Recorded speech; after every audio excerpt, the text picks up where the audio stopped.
medida houve uma ruptura com a tradição política brasileira elitista nos anos recentes? Eu penso que seria adequado falar que nós estamos vivendo hoje um segundo grande ciclo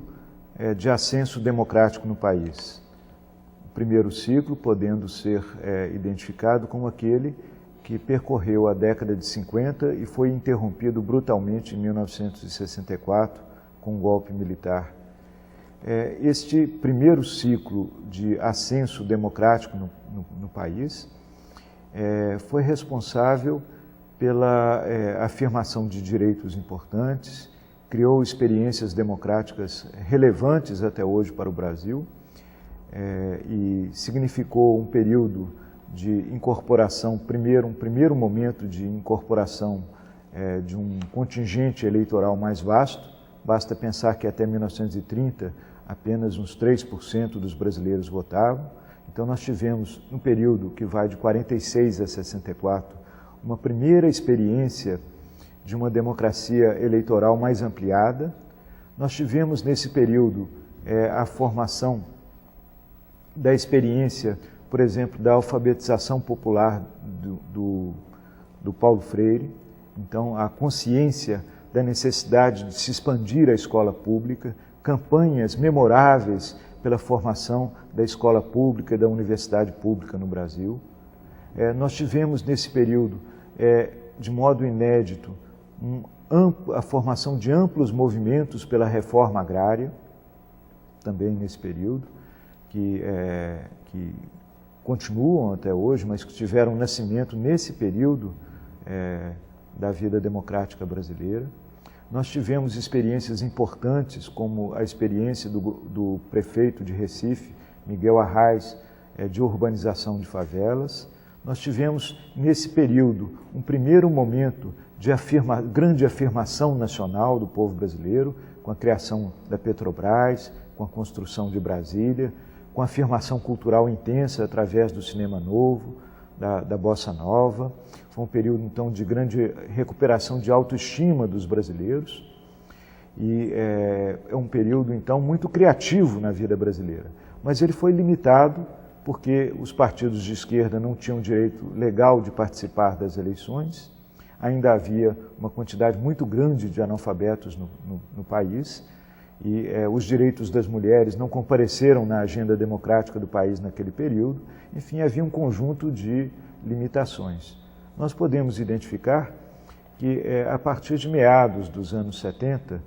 crescendo muito nos anos 80, mantendo-se nos anos 90 e adquirindo uma nova coloração política a partir dessa década, da década que nós estamos vivendo, nós podemos identificar então um segundo grande ciclo de ascenso democrático no país. Um ciclo mais nacional, mais amplo, formando novos direitos, envolvendo novos sujeitos na arena política, e esse novo ciclo, então, continuando e aprofundando algumas linhas já esboçadas no primeiro grande ciclo de ascenso democrático no Brasil, ele significa, de fato, uma ruptura e uma renovação com a tradição elitista, política elitista e excludente que predominou na história brasileira. É importante identificar que alguns grandes autores clássicos do Brasil, que eu vou citar, já denunciavam a estreiteza do sistema político brasileiro, relacionando essa estreiteza, a ausência de democracia verdadeira, de soberania popular, aos grandes males do Brasil. Este é, por excelência, o tema de um livro muito importante de um autor pouco estudado, chamado Manuel Bonfim. Ele escreveu um livro chamado América Latina, Males de Origem,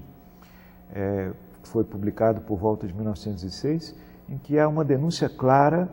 do fato de as elites políticas no país excluírem o povo brasileiro do direito até de votar, porque os mantinha em regime de analfabetismo e não forneciam a eles nenhuma educação pública, e também adotavam teorias racistas que diziam que o negro, ou mesmo o mestiço, eram seres involuídos, incapazes de serem civilizados e, portanto, não deveriam ter acesso aos direitos políticos. Nesta obra, o Manuel Bonfim, então, denuncia esses pensamentos que legitimavam a exclusão do povo brasileiro, denunciava, então, como, na ausência do direito de voto, o orçamento do Estado, apenas um percentual mínimo, cerca de 5%, 7% desse orçamento nacional era dedicado a políticas públicas de interesse do povo, e como, então, a ausência dos direitos políticos estava ligado à desigualdade social, à falta de cidadania dos brasileiros, às injustiças sociais, à perenidade de uma violência, do exercício da violência sobre as pessoas. Então, essa denúncia é muito importante porque ela registra uma clara consciência por parte de um grande pensador brasileiro da relação entre a inexistência de democracia e as injustiças sociais no Brasil. Esse tema retornaria numa obra também clássica do Sérgio Buarque de Holanda, chamada Raízes do Brasil, editada pela primeira vez em 1936, em que nos 2 capítulos finais do livro ele vincula, então, a persistência de problemas graves no Brasil. Ele chega a dizer que os brasileiros são desterrados na própria terra, isto é, não encontram aqui uma pátria de direitos, são exilados na sua própria terra. E ele diz que, então, que a democracia entre nós foi sempre um mal-entendido,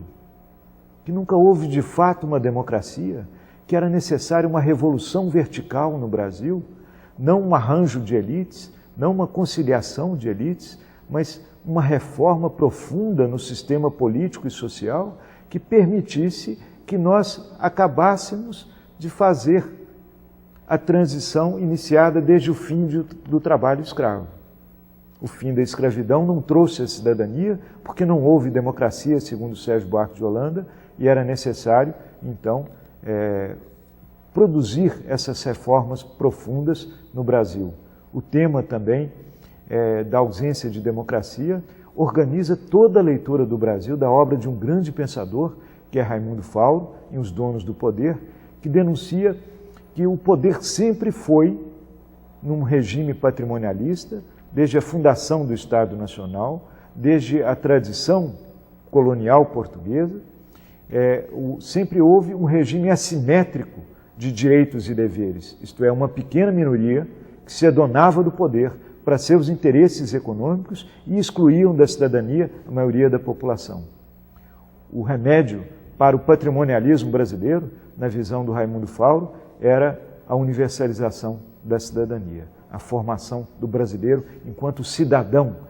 de direitos políticos.